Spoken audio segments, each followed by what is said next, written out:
Dear GTM strategists, today we are honored to welcome Epic product and growth leader Aakash Gupta to our podcast. Aakash will share his vast experience in product leadership roles at hyper-growing companies such as Affirm, Epic Games, and Apollo.io, where he rose to VP of product at 1.6 billion Series A. He also runs a mega popular Substack, 100,000 followers, and he's active on LinkedIn where he has more than 200,000 followers. This episode will be a treat since Akash and I will discuss pricing and packaging hands-on using examples. I love to make this terrible joke that all the other four P's of marketing mix spend money and pricing is the only one that makes it. So why do so many people still shy away from it? Let's buckle up and discuss pricing and packaging with Aakash Gupta. To warm up a little bit, could you just share a couple of your career stories when you realized how important it is? Yeah, so I was one of the few lucky people, I guess, in 2008 who just stumbled into product management at a startup. And so I had the opportunity to work on B2B pricing as one of my first projects. The startup was servicing enterprise athletic departments. So at the US, like the University of Michigan, the University of Alabama football departments, they have like $100 million budgets. And the startup was building software for them. And the question they asked me is, how do we break into Division 2 and Division 3 schools? Schools that might have $1 million budget or $100,000 budget. And how do we penetrate those markets? And so from like my very first project in product management, I've been focused on like this B2B pricing question. And ultimately, we ended up reaching almost 30% of D2 schools in the US by creating a really cheap self-serve product that was like totally different from our enterprise product. And that kind of like initial just steps by accident, by luck, into PLG self-service pricing led to kind of a whole arc in my career. The next startup I worked on, I did a bunch of pricing. When I worked at a company called ThreadUp, which is now a public company, I worked a lot on pricing all the way through my other stints at Google, Epic Games, Affirm. And then most recently at Apollo.io, which reached unicorn status while I was a VP of product there, we were doing a lot of pricing work. And so that has really motivated me to like share with everybody else how wonderful this world can be, because a lot of product managers I talk to, they're almost scared of pricing. They're like, oh yeah, we have some pricing experts. And a lot of growth people I talk to have a lot of input on pricing, but they aren't always involved. And so I wanted to like really enable those two groups to feel confident to go into these conversations in their companies confidently, that they like fully understand the B2B SaaS pricing landscape. Wow, and that's a beautiful ramp into the next question that I would love to ask you. As you explained, there is this ambiguity about pricing. So we know that we should be doing it, but nobody really knows how to do it, and there is psychological aspect to it. So where do you even start thinking about pricing? What would you recommend? Yeah, so there, I did my MBA a long time ago at the University of Pennsylvania.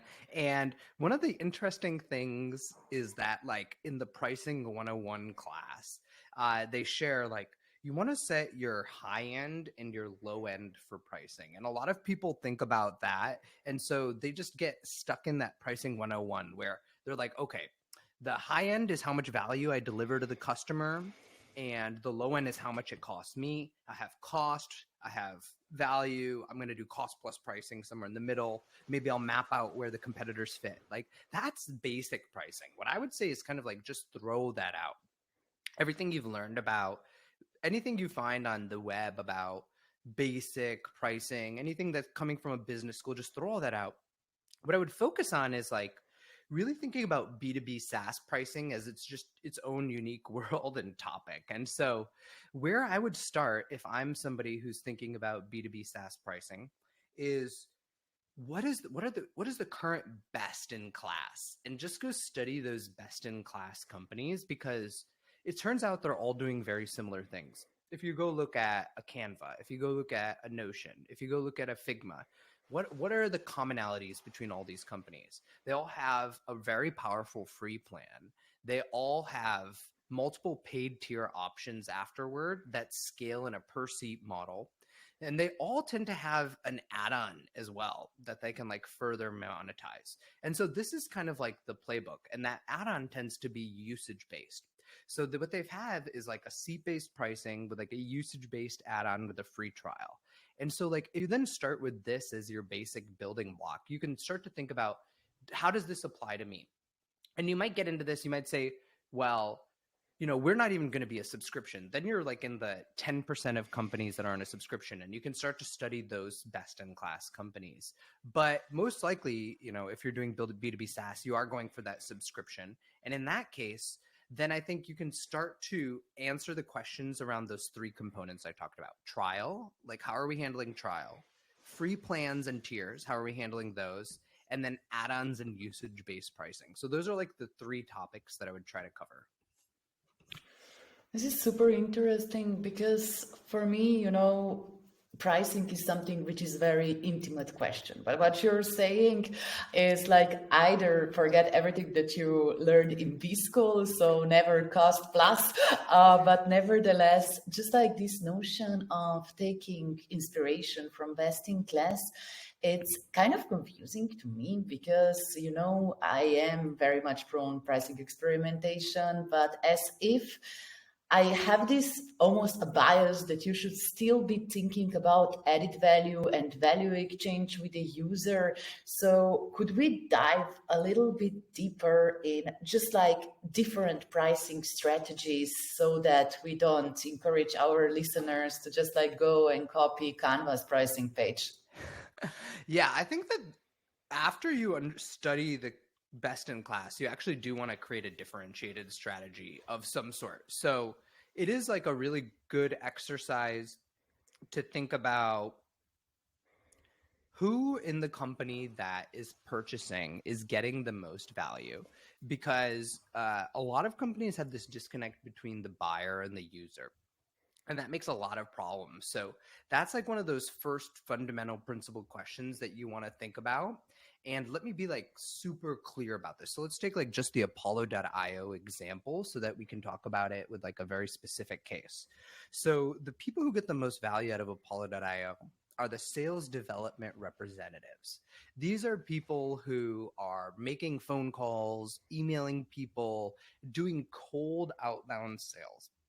But the people who tend to pay for Apollo.io are like VPs of sales. So they're also managing the inbound sales motion. They have all the other sales tech stack, which is very deep these days, that they're spending. And so if they see a functionality in Apollo that is in some other tool that they already use, they might just like it. So by investigating that, then in Apollo, we could think about, okay, how do we create pricing that the buyer really cares about? So a lot of the time, the notion for people at Apollo might have been, hey, I just want to choose the easiest plan, the cheapest plan for people to get contacts. But what the VP of sales really cares about is like revenue, is like opportunities open. So what we did is we connected a lot of that data from those SDRs to what the buyers wanted, and then we could price based on that in our enterprise conversations.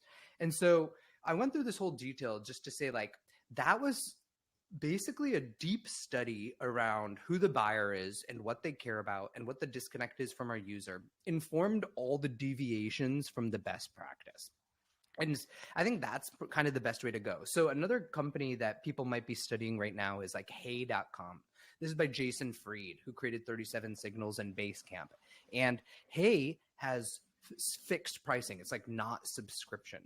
And it fundamentally goes then to, he did a deep study of his buyers. He knows his buyers so well at Basecamp.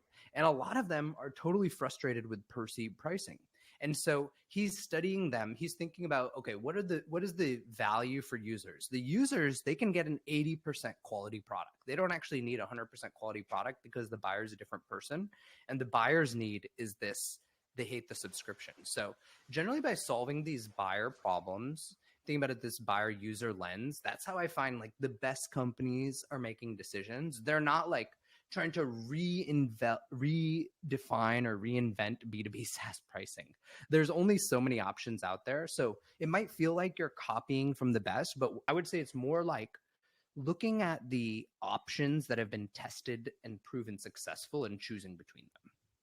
Fantastic. Referring to what you were saying about talking to customers and doing research, sometimes that get very cringe in terms of customer interviews, right? And you have entrepreneurs asking clients, how much would you pay for it? And that's a proprietary conflict of interest just there. So how to ask just like better willingness to pay questions, how to do it better? Oh my gosh, pricing research is a huge topic. So I would think about this in a couple ways. So if we're again just talking about like a B2B SaaS company, there's like two scenarios. One, you're doing your first ever pricing, and two, like you're iterating on pricing. So if you're doing your first ever pricing, I would think that I would primarily focus on asking them questions about how much they're spending on software within this category. So, like with Apollo.io, let's say that you're building a totally new type of sales tech. Apollo.io wasn't, like a lot of people already had Zoom info, but even if you were, what I would ask them is like, hey, what is your budget in sales for tech? And how does that compare to your revenue and things like this? So then you'll get an understanding that like, okay, $1 million revenue sales teams have a 25K tech sales budget. Amongst that 25K tech sales budget, 75% of that's going to Salesforce. So we have this little amount to plan, this $6,000 to plan. So that gives you a really good idea of like where the budget is. And you think your value, it's like $60,000. Okay. So that gets you your high end and your low end on your pricing. Then you map out your competitors. And then you look at what is my strategy going to be? Am I trying to come in on the low end of the market with a cheaper product and disrupt? Am I trying to come in on a high end product that's very premium and we're really paying attention to the quality of the features we develop? So then you can choose basically one of those two strategies if you're a new B2B SaaS. And what is your research then in this case, right? Your research was primarily like learning about budgets and learning about value. And I think that you need to talk to like at least 10 people who are like your buyers and 10 people who are your users. And you want to talk to them for like 45 minutes to an hour. So that's like bucket one. Bucket two is you're evolving your pricing. And for most B2B SaaS companies, I think that it's kind of a waste of time to try to like in consumer pricing, for instance, Apple iPhone, they will do a lot of conjoint analysis where they will present people like different bundles of products with different features. And that's how they'll determine how much the iPhone SE gets priced versus the iPhone Pro Max. The problem with that in SaaS is that you tend to have not totally commodity features. The experience of using, for instance, calling an email from Apollo.io versus calling an email from Zoom Info is actually substantially different. In Apollo.io, it takes like 2 clicks. In Zoom Info, it takes like 6. So are those even equivalent, right? So there's a lot of areas where it's not like you can't just say like we have 128 gigabytes of RAM and an 8.1 megapixel camera. The experience of using the software makes a lot of the traditional analysis methods not as powerful as people might think they are. And so what I tend to find is that if people use anything with a fancy name, like, X latest research method, and then try to implement a test based off it, it doesn't tend to work. So what instead I found is that the people who do the most active pricing testing. So for instance, like I spent a week with the team at Dovetail. So Dovetail has recently just completely redone their pricing and packaging. What kind of motivated that? So it's really like business problems that they were encountering with their pricing. So Dovetail happened to be encountering like 3 or 4 business problems. The first business problem is that there was a lot of functionality in their Teams plan that only big enterprises needed. So it was really complicating the information architecture for their Teams plan. So they needed to solve that problem. The second problem was that their enterprise sales team was losing a lot of deals to their self-serve product, and specifically that Teams plan. So what was the solution? They realigned their pricing and packaging. So all of the enterprise features were pulled out of the Teams plan and pulled into the sales-led motion enterprise plan. So that was solving a business problem. A second set of business problems that Dovetail had was that they had seen a decrease in free to paid conversion over time. At the same time, they'd seen a decrease in the virality of their free plan. So they're facing like tailwinds on their PLG top of funnel acquisition motion. So what did they do? They simplified it so that they realized that they were getting put into the box of becoming a transcription company because their upgrade level on their free plan was 2 hours of transcriptions. So they said, we want to get out of that box because that's hurting our free to paid conversion because we're being turned into a commodity product. We want to become into a box of a new product, a category of one, an insights hub. And to come into this new box, what we're actually going to do is we're going to give people unlimited transcription on free, but we're going to limit it to one project on that free plan. So what that means is then if you want to become a team, you need multiple projects. So it's very clear that you can move from free to teams. And then if you have all those enterprise functionality that we mentioned at the first set of problems they were solving, you move to enterprise. And so they shifted their plans to that. So that's an example of how they were solving packaging problems. Some people want to solve pricing problems. So at Apollo, our free to paid conversion was doing amazing. So actually what we were seeing though is that like Zoom Info was like 12 to 15 times as expensive as us. And some of our competitors were charging 2 to 3 times more than us. And at the same time, our revenue growth rate was slowing. So to solve those problems, specifically revenue growth rate slowing while we still had good free to paid conversion, we actually tested increasing the pricing. So that's how I tend to think about like packaging and pricing changes, is like solving business problems. But if you are just like starting out and you kind of are thinking how to charge your customer, would you do it like per time, per transaction, or something like that? What are the frameworks, how you can make these decisions with confidence? Okay, so going back to kind of how you might think about a usage-based pricing model. So when you're talking about time or transactions, like we're talking about the 18% of SaaS companies that have this usage-based model, and then like 23% of SaaS companies have this hybrid-based model based on our research of like 3,500 SaaS companies. So in these usage-based models, I think that what a lot of people saw is that it worked really well in infrastructure. And so if you think about infrastructure companies like AWS or a MongoDB or a Datadog, how they tend to price was based on essentially related to their costs, which was compute or storage. So they tend to charge you based on how much of compute or storage you are using. And they might even charge you based on like how much networking. And if you look at like an AWS bill, they'll actually show you all those components. They'll break it down into like 11 different components of these are the different ways you increased our cost and we're passing that on to you. So I think that that's one area where it worked really well. The second area where it worked really well was in what I call like the interops category. So this is like your Stripe. They charge by transactions. So Stripe charges, whatever it is, like 1.8%, 2.8%, somewhere in that range based on how big you are and what products you're using per transaction. And those types of companies, also like Databricks and Twilio, like charging per SMS, were working really well in interops. A lot of people have tried to apply that to like horizontal and vertical SaaS. I think it's not as common as you might think. If you look at it, what's pretty common actually is like this hybrid model. So the hybrid model is like, we have some version of per seat based pricing and then we add on transactions. So that might be like a Shopify is like a very prominent example of that. So going back to your original question now, as we think about whether we should price based on transactions or based on other value, maybe messages, maybe things we've resolved, I would think about that fundamental buyer user research that we talked about at the beginning that you've been doing. And that buyer user research that you've been continually doing, what are the key problems you were trying to solve along that buyer user research continuum? So one of the key problems we wanted to solve at Apollo was confusion over credits. So we had been researching where everybody was like, I don't know, like how you charge for mobile credits versus how you charge for email credits versus how you charge for export credits. And so we need to think about how do we make that simpler? But we need to first understand, is this a problem for the buyer or for the user?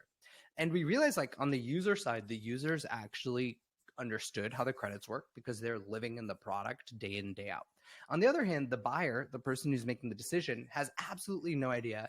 And so what we realized is that what we needed to do was actually like simplify all of our credit policies so that these buyers could understand them. And how could the buyers understand how much we're charging per credit? We realized we need to simplify this into things like contacts, phone numbers, and emails. They don't understand the language of Apollo needs to estimate this phone number, this email. They don't understand the language of like you've already viewed it versus you're exporting it.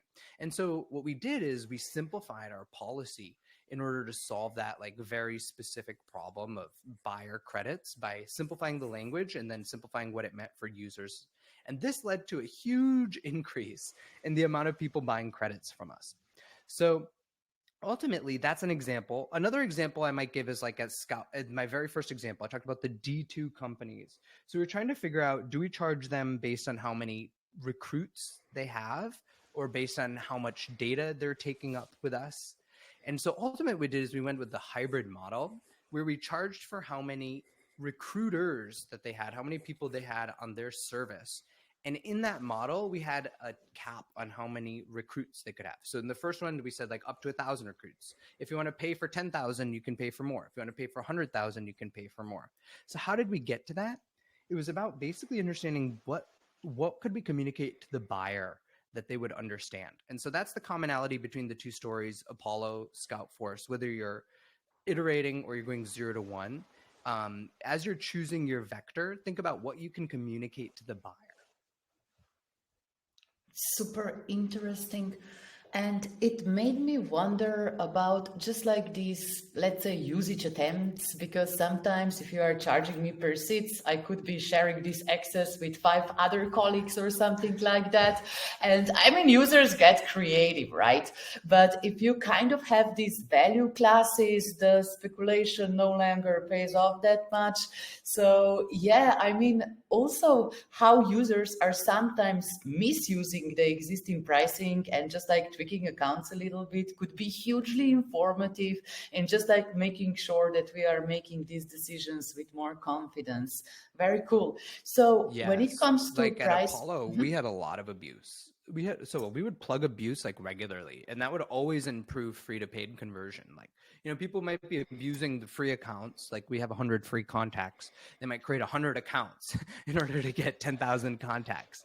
And so I definitely think that go to market and growth teams under resource what you just mentioned. That's like a fantastic insight that you want to like very deeply research all the abuse that's happening. And so on apollo.io, there's a bunch of YouTube videos of people talking about how they abuse Apollo, like, oh, I scrape it in this way. So I would say like watch those, plug those gaps, and you'll see improvements in free to paid conversion.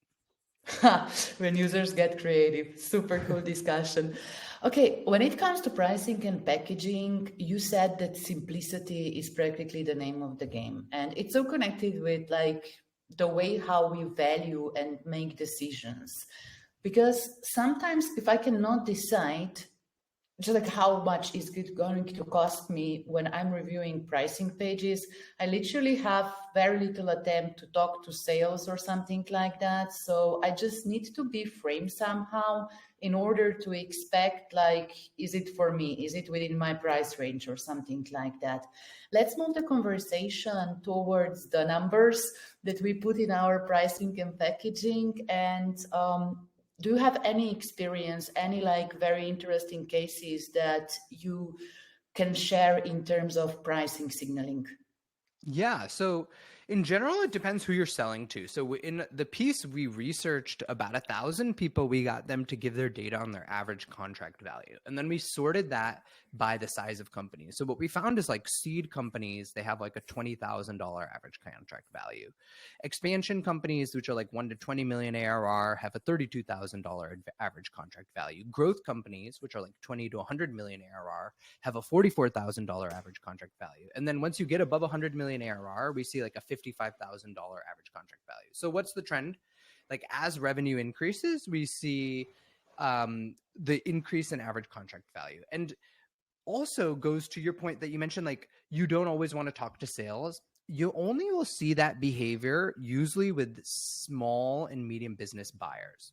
So there's two sort of components to it, right? There's like how much ARR you have. As you grow as a company, you should increase pricing generally. You will have increased value and features. And then who are your customers? As your customers increase, you should also be increasing your pricing. So if you're selling to enterprises, enterprises, they're completely used to a sales motion. You can have no pricing on your website. You can just say it's an enterprise plan. You can just have the tiers. You can just say talk to sales. They can fill out a 14 field form. You can call them and then book a meeting with your SDR, which will then get passed to your AE1, which will then get passed to your VP of sales. They're completely fine with that. SMBs like yourself hate that, right? They want to see the pricing on the website. So right. They want to be able to configure the number of seats on the website. They want to be able to configure the usage-based hybrid model that you have, whether it's credits or transactions on the website. If you have something like that, they want to be able to model it out. You want to be able to say, hey, if I add $100,000 in revenue next year, how much is my cost with Stripe going to go up? And so thinking about your buyer and then thinking about where you are, like as how much you've proven yourself in your market, are the two main vectors I would use if you're like talking about numbers generically. But I think where you started the conversation is where everybody should start, right? Is that user research and competitive research. Those two vector points are going to be the number one things for the numbers in your case, because like I said with Apollo, everybody was way more expensive than us. Or another example with Fortnite, everybody was cheaper than us. So in Fortnite, we had the battle royale for Western Europe and the United States, but nobody was spending money in India. Nobody was spending money in Africa, despite having like hundreds of millions of users. Well, it turns out there were games like PUBG and Crossfire that were like 5% the cost of Fortnite. So what did we do? We like dramatically reduced the price of Fortnite in those countries. So I think that using your competitors and then using your customers and using those business problems are like the three most important ways versus like these benchmarks that I just shared. Oh, this is super interesting, and I love gaming examples because I'm literally obsessed with this myself. But pricing parity has been like increasingly popular in B2B businesses as well, right? So some of people are just like showing discounts on the pricing pages, and there are like different prices based on the IPs that are being analyzed or something like that. But that makes me wonder, to your point that you said on before, as okay, first price point is to get your foot in the door almost, and just like make sure the customer has the opportunity to experience the value. But later on, as account is growing, you kind of can create a lot of pricing legacy, right? Like a lot of pricing debt. And when you see from your data that account is getting better and better and better, how to have this awkward conversation that, hey, buddy, you should be paying more. Yeah. And one thing I do want to clarify that I might have oversimplified in my initial answer is that I don't think everybody needs a free plan or a free trial. Actually, what I was saying is that it's really interesting to look at the best in class and then like counter position yourself. So let's say you happen to be in Canva's market. Don't just copy Canva's, free plan, free trial. You start with that as your basis for ideation. You might actually say, you know what? I think that that's the problem with Canva. And if you go talk to some users who are designers, you will learn that is the problem with Canva. Canva is basically built for like basic users. Like you and I can just go in and use Canva. It's not built for that high-end business use case. Like a high-end designer, they're like, I'm getting out of Canva, I'm moving into Figma, or I'm moving into Illustrator, or I'm moving into Photoshop, something that has way more power. And so then you might say, okay, I'm going to counter position against Canva. I'm going to create a sales-led graphic design company. I'm going to be, the best marketing templates, the best product design templates. I'm going to have no free plan. Canva charges $15 a seat. I'm going to charge $150 a seat. So I just wanted to clarify that. What I meant by that is just like understand who your best is, and then understand how they position themselves so you can counter position. Now, going to your original question. No, but this was super nice. This is literally like differentiation strategy, and like probably the best survival chances are in the niches when you are starting out against a big competitor. 100%. That's right. And that's what you would see with all of these companies. Because if you think about Canva originally, like who are they disrupting originally? They're disrupting like Adobe. Photoshop, which is so expensive, right? And so they came in at the low end of the market. Maybe you come in some other part of the market to disrupt them. So that's like, for most of the people listening, you're thinking about disruptive strategy, and for disruptive strategy, copying is never going to be the case. So I've made so many mistakes with pricing increases. So I'm really glad you asked this question. I think that like, you know this as if you've listened now for like 30, 40 minutes, that price increases are a big deal. So the first thing I would do is look at like within your sub industry, like how people have messed this up and what they did to mess it up.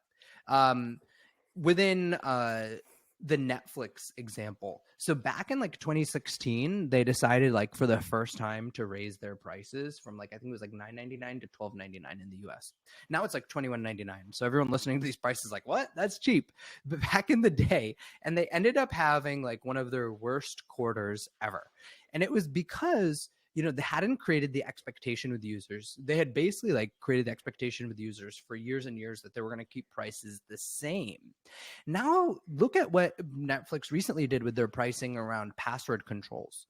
So they haven't had as much of a negative backlash now that they've been cracking down on home sharing. I don't know about the listeners, but for me, I just recently had to pony up for Netflix, finally getting off my brother's account, right? Like they finally said, congrats. Like, he's in San Francisco, you're in North Carolina, what are you doing? So they did that, but I was okay with it. And actually they had one of their best quarters ever this quarter as they've been doing that. And what happened is because they telegraphed it so much. And so I think just looking at the people in your space, figuring out like what they did wrong, how you're going to come up with your own strategy to solve it. In that case, they surprised their users. So in the case of Apollo.io, I mentioned we raised the prices while I was there. So the biggest problems we made with raising the prices are we just did it. We didn't telegraph it enough. So that's a very common mistake. Whether it's Netflix or it's Apollo.io, you have to give your users a lot of warning. That would be one of the like tactical real world things I would tell the people. The second thing I would say is that try to create it as like a regular expectation that you increase prices. Try to work with your exec team to not just have it be a one-time, like this is how we're fixing next quarter. Have it be that every 2 years we do it. And now that how does Netflix worked its way up to $21.99, right? They just created the expectation after that first price increase in 16, like, yeah, every year or two, we're going to do that. Another company that's done that extremely well is Spotify, who's managed to just continually increase the prices. Or we're talking about B2B SaaS, right? So let's switch to some B2B SaaS examples. Who increases the price really well? Oracle is an example of a company that's been around forever. And you just know every year your Oracle bill is going to go up. You know that they're going to charge you more. And you know it's going to go up by like 6 to 7%. Same with Salesforce. So creating that expectation after you telegraph it that it's going to come regularly. That's the second thing.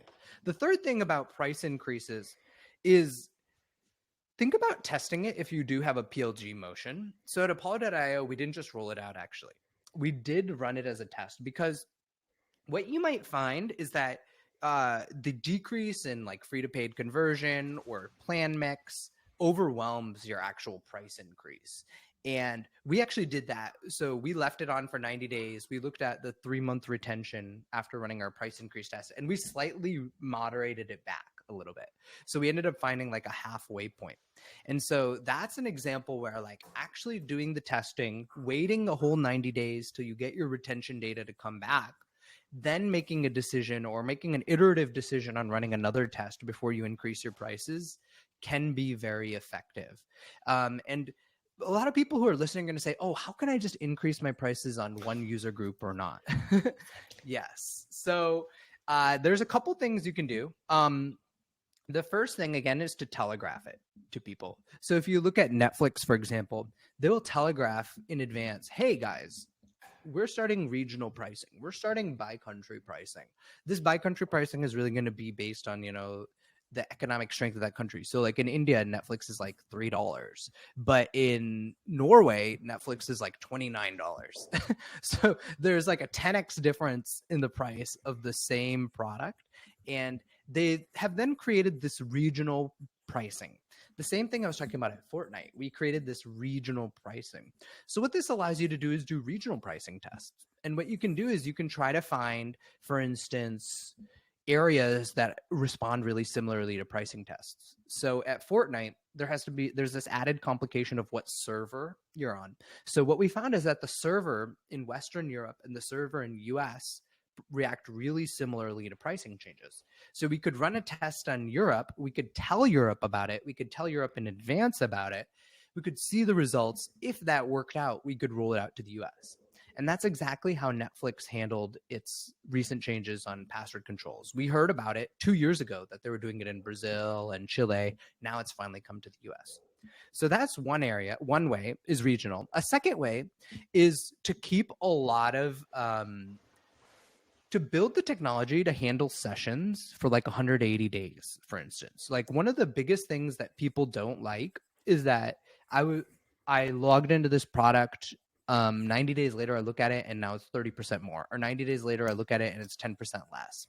So in your testing variants, you want to build this technology where you can keep people on a testing variant. Once they've seen the testing variant, I'm going to keep them on. And so some people used to complain, like the sales teams at Apollo, but we had a lot of pricing variants on because there might have been a user, you might have visited us on some pricing variant that we've already now deprecated. We already know that that pricing variant isn't good, but we didn't just switch you over. Because we had shown you that pricing, we're sticking to that pricing. So if you're doing a lot of pricing, you might want to leave those testing variants on and build the tech to track users through. A lot of people mistake that and they just keep migrating people, and that causes a lot of the hatred of pricing testing. And then the final thing is a lot of people just ethically feel bad about all this. So now they've figured out either regional testing or A/B testing like I just described, and then they're like, oh, I just can't charge the same person a different price for the product. But I would say that's the thing. I don't know how to convince you, but I will tell you that doing testing is way better than not. The data you get tends to be quite representative. It has been very rare that I interviewed like 6 or 7 pricing leaders for this piece. And I asked every single one of them on the interview rubric, is it often that you roll out results from a test and it doesn't show up afterwards? And nobody said yes. Like these tests, you get high signal from them. So I think it's worth doing. No, totally. And maybe one way how to actually think about this, how to anchor yourself is like product is getting better, right? You're getting more value out of the product. So if anything else fail, you can at least do a product upgrade or something like that and try to justify it in this way. I mean, it's a very, very, very simplified way, but I also say, yeah, what else is through inflation? So it's mission critical to do them. Yes, absolutely. And your costs are going up. If you're like a GTM or product leader listening to this, just look at your infrastructure software bills. Those companies are raising the prices on you. That's a good benchmark, actually. Someone was asking me, like how much per year? And I was like, well, how much per year have your costs increased? That's a good way to start to think about it. Brilliant, fantastic. I'm so happy to have this conversation. Leaning more to the pricing experimentation, are there any other just like experiments that you remember from your career from Epic Games or Apollo or your clients that really stuck up with you that you would really be excited to share? Yeah, a lot of experiments. So, in this piece, we did a lot of research. So we reached out to like actual people who had done experiments and we had them share successful experiments. So a couple of them, one is a company that a lot of people probably have heard of, maybe not all use these days, Chart Mogul. So back when they had like $2 million in ARR, they added a freemium plan and they created a hard limit on it. So basically, like if you make more than 10K in MRR, you get a paywall. And this was huge for them. They immediately were able to take away all the oxygen from their competitors. They were able to reduce churn. They saw a sign up to trial rate of about 25%. And then they created this new user base of free users, which was 5 times bigger than their paid user base. And like if you look today, they did this in 2018. They still have a freemium plan. It fundamentally changed their business. And now they're at 65 million in ARR. So that's like an example, like releasing freemium plan as a test ultimately took them from 2 to 65 million ARR. And their founder even credits as one of the most important changes they ever made. So I think that's one example of like, you can 30x your business by thinking through these pricing things and really like not just thinking, okay, I've tried freemium once, then it's over. Like in the Chart Mogul example, as I mentioned, they had to think about like, what are those limits? They had to try like usage gates. They had to try feature gates. They had to try different packaging until they really got to where they are today. And so even if you tried a strategy, let's say reverse trial is the sexiest thing right now. Just because you've tried reverse trial and it didn't work, it doesn't mean that it might not work 3 years later. And it might actually just be that you architected it wrong. Like one of the most common problems. So, and by the way, here are the statistics on reverse trial. So we asked everybody, how well does reverse trial perform versus free trial versus freemium in terms of like overall conversion? And the reverse trial was at nearly 15% for the best in class companies versus free trial and freemium was at about 10 and 8%. So we're looking at way lower free to paid conversion if you don't have a reverse trial. So what is the common mistake people make with reverse trials? So let's take a complicated SaaS product. Let's say your Amplitude. So if you're giving them a reverse trial, right? You're giving them your premium plan. You're essentially giving them access to like a whole ton of features that you're about to take away at the end of the reverse trial. And they might have created dashboards with events that they can no longer access. How do you migrate them off of that? And that's where most people fail in their reverse trial implementation is, let's say in this Amplitude example, they may just say you no longer have access to all those dashboards or you no longer have access to all those metrics. Then the users have just put in a bunch of time on something and you've just fully paywalled it. So being really, really intelligent about paywalling it just enough, but also still reminding them of all the value that they were getting from that premium version is really important. And one of the things that the reverse trial product leaders I talked to said is that people will convert off of a reverse trial even 90 days after, even 12 months after their reverse trial has ended. So starting people in that premium plan is super powerful. You might even get conversions 12 months down the line. So that would be something I think is just critical, an example from Chart Mogul. A second example I would give to people is a lot of people here are listening are probably leaders who have like perpetual licenses. And I would just highlight how many companies have moved away from perpetual licenses to SaaS. So yesterday, this podcast being recorded on April 26th, on April 25th, Rubrik IPO'd in the US. I actually happen to know Bipul Sinha, the CEO of Rubrik, from when he founded the company, and I've been staying close in touch with him. And he started with perpetual licenses and he was undercutting the competition. He was providing the same product for 10% the price. And he grew to like roughly 400 or 500 million in ARR. I remember this is back in like 2017.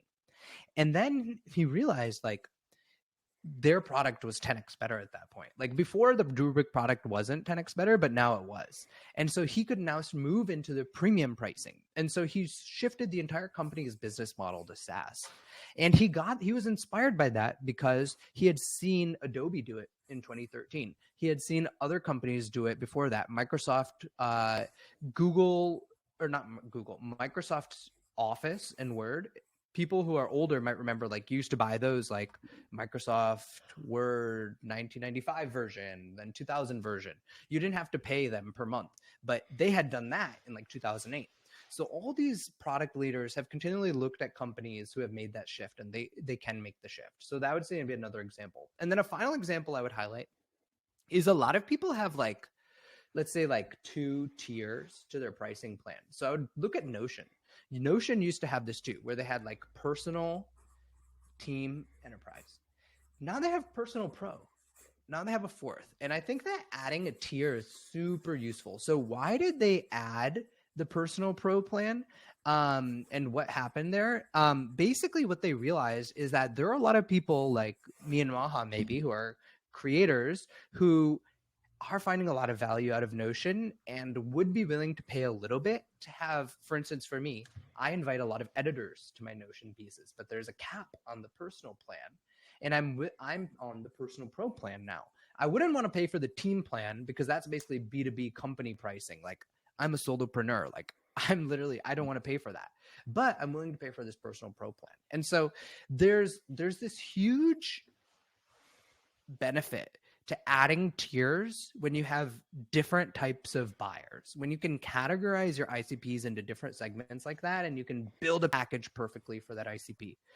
So in the piece, I have like 10 more actual experiments, but those are some of my favorites. Totally. We will definitely link both of your pricing pieces. I was like so geeking out on them. But you're literally saying that your work in pricing is never done because I recall Patrick Campbell once said, pedal X panels profit well, but he said that we should be setting up our reminders to tweak pricing a little bit every quarter. But if I am comprehending correctly, what you're saying is that we should never stop watching the pricing.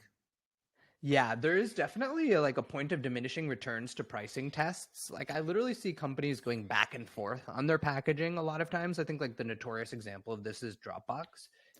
You don't necessarily need to just like every quarter test it also.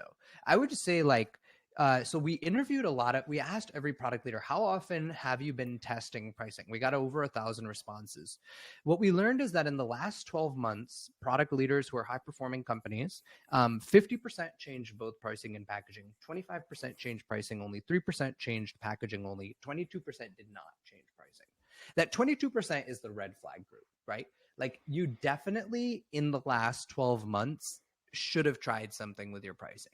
If not, it means that what we started this podcast with, the competitor benchmarks and the customer research, you're not doing enough of it because your competitors and your customers are changing and they always have problems with your pricing. I think it's Jeff Bezos who said like customers are wonderfully always dissatisfied, right? And they are always dissatisfied with your pricing. There's never a time when they're just happy with it. And so thinking about at least once a year changing it. And then there's that group, that 3% who change packaging only and that 25% who change pricing only. I think both of those are a red flag too. I would say like you want to be looking at pricing and packaging. That's why I tried to give a lot of examples today of both categories, but you want to be changing both. A lot of companies, they just change pricing. I'm just going to increase pricing every 6%, 6% every year. Then I've done my once a year pricing change. You're leaving a lot of money on the table if you do that. So yeah. Brilliant. You guys are so hyped about pricing. So last but not least, I would love to ask you, for listeners who are interested in just like keeping in touch with you, which everybody should be, what's the best way to connect and follow your work and learn more from the wonderful science that you are creating? Yeah, so I'm trying to create, as people probably realize in this conversation, just more tactical guides. I feel like a lot of stuff out there like hates the how question. And I just like fully own the how question. It's not just about like what and why. Like I want to give you just examples of how you can do stuff. And so a lot of times it might not even like be a textbook response. Like I'm saying like, yeah, throw out the textbooks. A lot of times it's just how examples, like actual research. So for anything that comes out in my newsletter these days, like I make sure I've talked to like 4 or 5 people. I've actually talked to people at the company I'm reporting on or writing about, or I've actually talked to product leaders or surveyed product leaders on the topic I'm writing about. So I think like a lot of people write a Substack, a lot of people write a newsletter, but 99% of those people have a full-time job. And what they're doing is they're kind of summarizing the insights of that job. The difference with my newsletter is like I'm doing a bunch of research or surveys or interviews, and then I'm summarizing the results of those. So that's what I'm up to with my life. I just love this pursuit of studying product knowledge. And yeah, find me in my Substack. Fantastic. Hey, thank you so much, Akash. I will keep on reading your wonderful Substack. Thanks for taking the time and sharing all this pricing/packaging knowledge with us. Good luck with everything and keep on rocking the scene. You really have the heart of a teacher. Oh, you're rocking the scene.